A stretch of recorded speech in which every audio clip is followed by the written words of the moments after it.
What's up, guys? It is Jonathan with One Big Impact, and I am here actually to show you how to bench press. A lot of you guys, after you lose weight or during the process of losing weight, should probably be actively pursuing like gym memberships and working out, and if you're not, I think it's a good idea. So you guys know I'm avidly doing a lot of powerlifting right now, so I want to talk about 10 quick tips on how to bench press, and I think it's really important, and I really need to keep this under 10 minutes. So if you see me jabbering, tell me to hurry the hell up. So the first thing is that I want you to learn how to bench press first, very slowly, and then add weight. So meaning, master the bar and the technique first. The reason I say that is not to slow you down, not to be like, oh, the guys will be like, oh, I can do this, blah, blah, blah, blah, blah. Okay, so you're not 16, you're 45.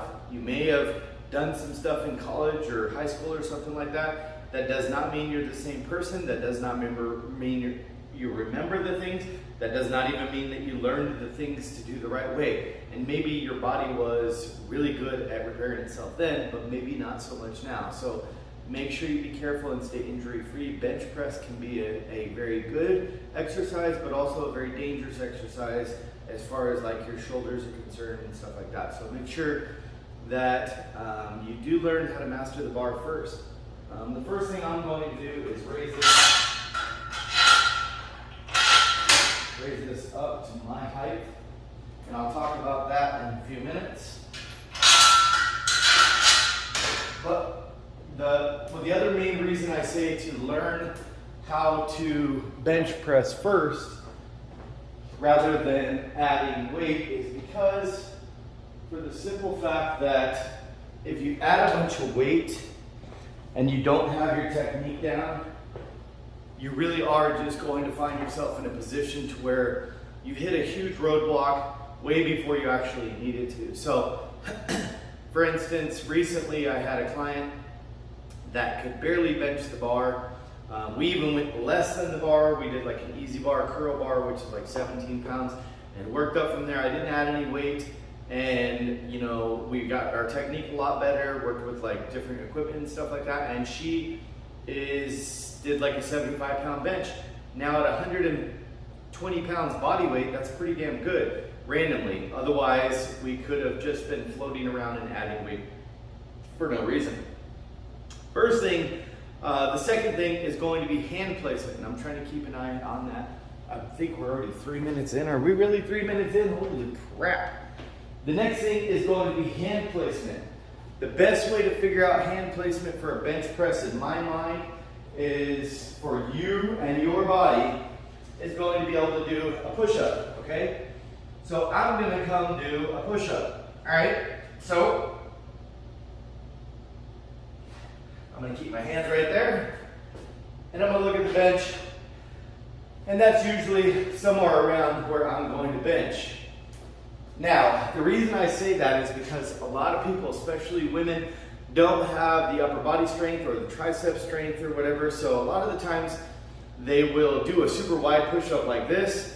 Now, if I bring them over to the bench and I tell them to tuck your elbows and put your arms at 45 degrees and stuff like that, maybe somebody that was already doing that on a push-up would understand that.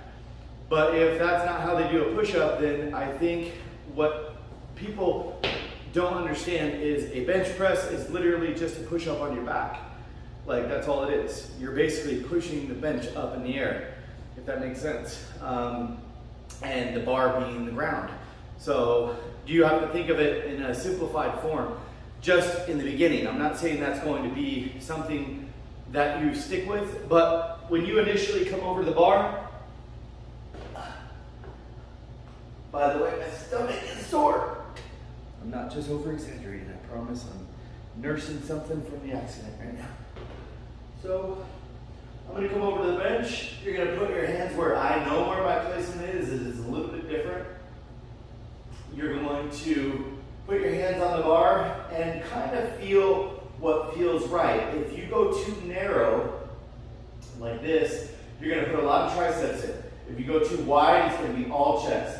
If you go somewhere in the middle, it's going to be chest and triceps, and that is going to be the best position for you to be able to bench. The next thing, number 3, and we're gonna try to breeze through these, we're already over 5 minutes. Equipment, okay? People will be like, oh, I need a bench press, I need this, I need this, I need this. First of all, if you are not an equipped lifter and you are not like a seasoned bench presser, I do not recommend going straight for an equipped lift. I think you should build I know you should build a strength base and understand what the hell you're doing first with a regular bar before you go to equipped. But one step further than that, people will be like, oh, I need bench press shoes, I need bench press shirts, just different things and stuff like that. I need chalk. Only thing I would recommend in the beginning, and I'll put it in the link in the description below, is like a $10 or $12 pair of wrist wraps that go around your wrist, just so that you can keep your wrist straight up and down. Also, on grip, don't do a suicide grip. Don't do it like this. Put your damn thumb around there. It's okay. You can put your thumb around there and put your wrist up. Okay, it's going to be the same position. Now, don't worry about chalk, any of that stuff. I will put some stuff in the link in the description below, but realistically, don't worry about too much of it for now. Just get some wrist wraps and start benching the bar. The next thing is the arch is a lot of the times overthought. Okay, so I don't have a big arch. And if I had a singlet on, you'd be able to see it a little bit better. I'm not a super flexible person. I don't have a lot of back extension and everything like that. But how I get myself into a arch is pull myself up to the bar, arch my back by pulling my shoulder blades to my butt. So I put my arch in there, bring it down, boom.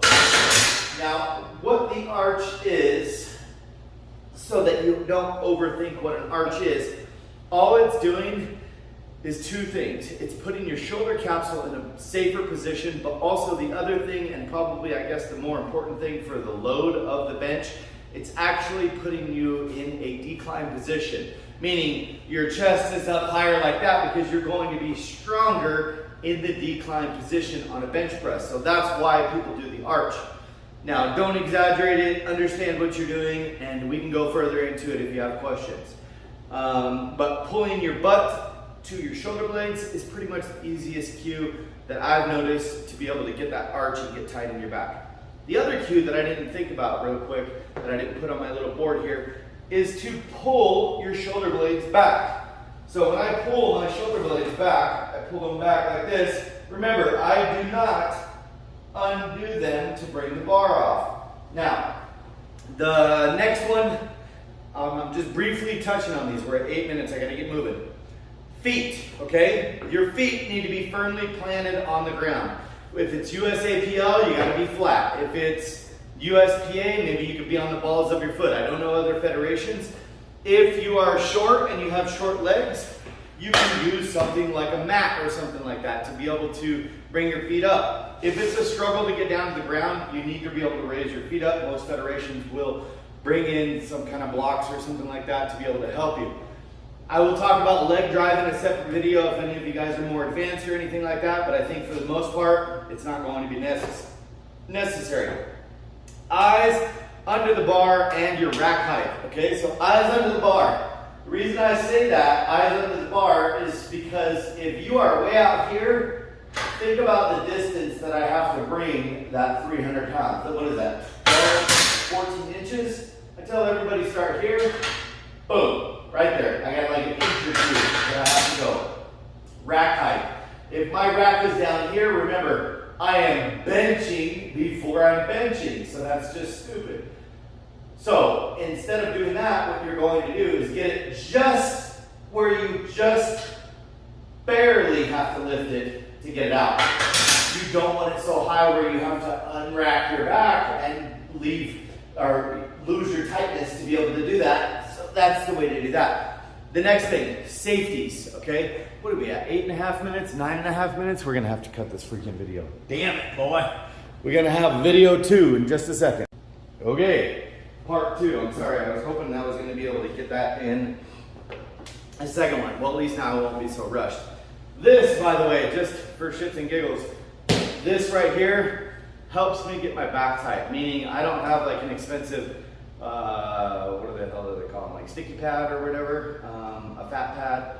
I don't have one, so this kind of gets it where I can dig my traps into there when I'm getting set up for the bench. So if you're seeing that, that's probably what that, or that's what that is. That's not probably what that is, that's what that is. Safety, okay?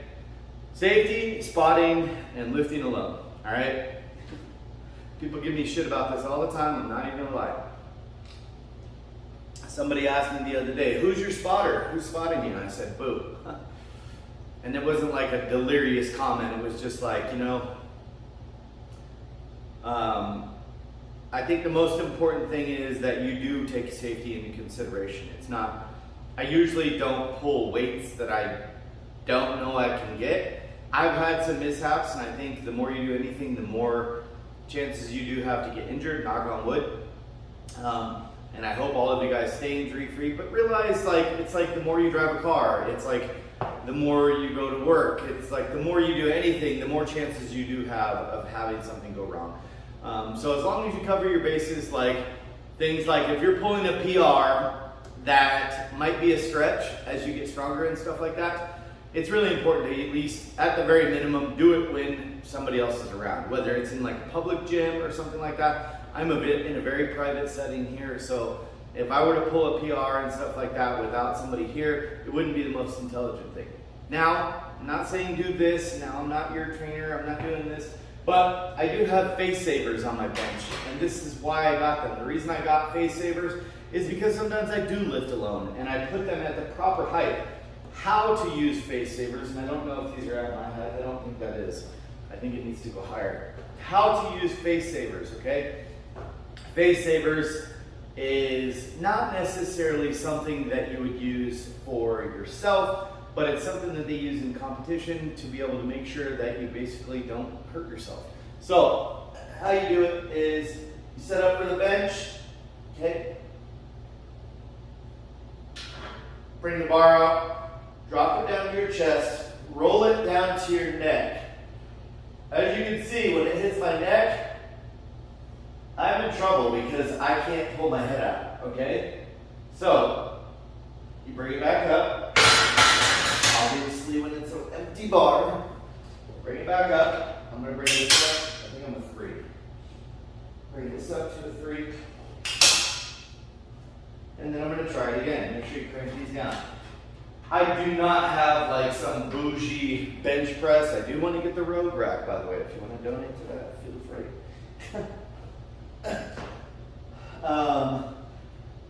Get myself set up again, bring myself out, bench, roll it down to my neck. Now that looks better. This is what it's for. I can pull myself out and get out. I'm not saying that's what it's for in the competition. In the competition, it's literally just so that you don't get hurt if something goes wrong, so they'll catch the bar or whatever. But that is going to be the safest way because it's not going to impede on your bench, but it will also keep you safe if there's some type of problem. Spotting, and I want to talk about this because I try to teach a lot of my people that are in here spotting. So I do have a spotting rack for this actually. I'll put this bench press in the description below because for the price, the $500 with the face savers and the spotting deck, it's a pretty good deal. I did modify it a little bit by putting extra holes, and I got rid of this because I have really long arms and I just flew right over the top of it. But, so when you're actually spotting, if it's, the reason you're going to be spotting or giving handoffs or anything like that is usually because the weight is significantly heavy for the person lifting it. So a handoff basically means that you are taking off the pressure from this position to the bench position, whether that's 2 or 3 inches out or 4 inches or whatever it is, and you're kind of just bringing it out, floating the bar out to them. And I would recommend, you know, like a 3-2-1 count, a 1-2-3 count, or most importantly, whatever the person agrees on is what's most important. If they go, okay, 3-2-1, because if they're still setting up their hands, you need to make sure that they are ready and 100% ready to go to be able to bench this before you start floating 400, 300, 100 pounds over their head or whatever. So make sure you do that. The next important thing is go ahead and chalk up your hands as a spotter. And I'm not saying drop a bunch of chalk on your face. But a light amount of chalk, especially if you guys are working out and stuff like that, is a good idea. Even wipe your hands on your pants, or also on the ground, on like the rubber floors, and it'll dry them out real quick, or even on the dirt or whatever to get rid of the moisture. And then when you do a handoff, you want to be directly on the spotting deck. You want to do one hand over, one hand under. And the reason is because if I do both over and it gets really heavy and I'm out here, if you've ever been deadlifting really heavy, overhand, without like a hook grip or anything like that, will fail, and you are not in an optimal position to be able to catch that. So, overhand, underhand is a lot better, a lot safer, and don't be afraid to get out there. I know it's awkward for the guys. You got somebody's stuff over your face or whatever, but safety is most important. So, I hope that's kind of like touching a little bit on, kind of understanding that. And aside from what anybody else says, don't lift alone if you're lifting heavy. If you're like powerlifting or anything like that, please make sure you're with somebody. Find a friend, make your kid watch you or something. At least somebody there, even if they can't lift the weight off you, they can call for help or something like that. So it's important. The next thing is going to be powerlifting versus bodybuilding, okay? I don't think a lot of people understand that. I think everybody should become a powerlifter first before they become a bodybuilder. And the reason I say that, sorry, I can't see the damn clock from here. I'm trying to go back and forth. The reason I say that is because with powerlifting, you get really good at one repetition. With bodybuilding, it's mostly just stimulating the muscle as maximally as you can. I'm not saying one is better than the other necessarily, but for technique and learning how to manipulate like squat, benches, and deadlifts and do them properly, powerlifting is definitely going to be, more based on technique and stuff like that, because it's just getting really good at one beautiful rep, if that makes sense. So, powerlifting version of a bench press, okay? So, powerlifting version of a bench press, you're going to come over here, arch whatever you got to do to set up. You don't have to arch, it's up to you. Get the bench out. You're going to bring it out in front of you. They're going to say start. Bring it down. They say press. They say rack. Okay? Bodybuilding is basically cutting that range of motion. Not really much of a lockout at all, because you want to get more stimulation on the muscle. So you're going to come out, and you're just going to kind of float and pump, float and pump, float and pump. Just touch and goes. Touch and go. Okay, so that's going to be the difference between the two. There's not one that's better than the other necessarily. Obviously, I like powerlifting and stuff, but in the same sense, during off season or training and stuff like that, I do lots and lots of regular ones. So just keep that in mind. Number 8, we got about 1.5 minutes. Or number 9, set goals. Okay, that is extremely important. Set goals, follow programs. And what does that say? Oh, don't add weight. This is probably the single most important thing. All guys need to listen to this. Stop lifting with your effing ego. Start lifting with your freaking brain. Because here's the thing. If I go in the gym and I'm like, yeah man, I feel like 225 today, but I'm like kind of not really ready for 225, but I do 225, maybe I get through the set or something like that, and I'm feeling really strong. Maybe I ate like 5 carne asada burritos after work, and I'm feeling really good, and I got all this power and stuff like that. But next week I got life hitting me in the face, and the baby was crying all night, and I got all this sleep, and I'm like, you know what? I did 225 last week. I'm gonna do 250 this week, or 230 or whatever. When reality was you were supposed to be at like 150 or 175 or whatever. Not is it a problem of necessarily that you're going to get injured. Obviously, knock on wood, that is a possibility. But I think more importantly, you need to remember that the most important thing is that do a couple extra reps if you're really strong. Don't add a bunch of random weight. That way, if you're weak next week, you just stick with the same progression and you're good to go. You guys, I hope this video helped you. Please like, share, comment, and subscribe to our channel. Check us out on Facebook. Our group is called Healthy Living for a Healthy Life, and also on Instagram at One Big Impact. Be stronger than your excuses. Thank you so much for watching.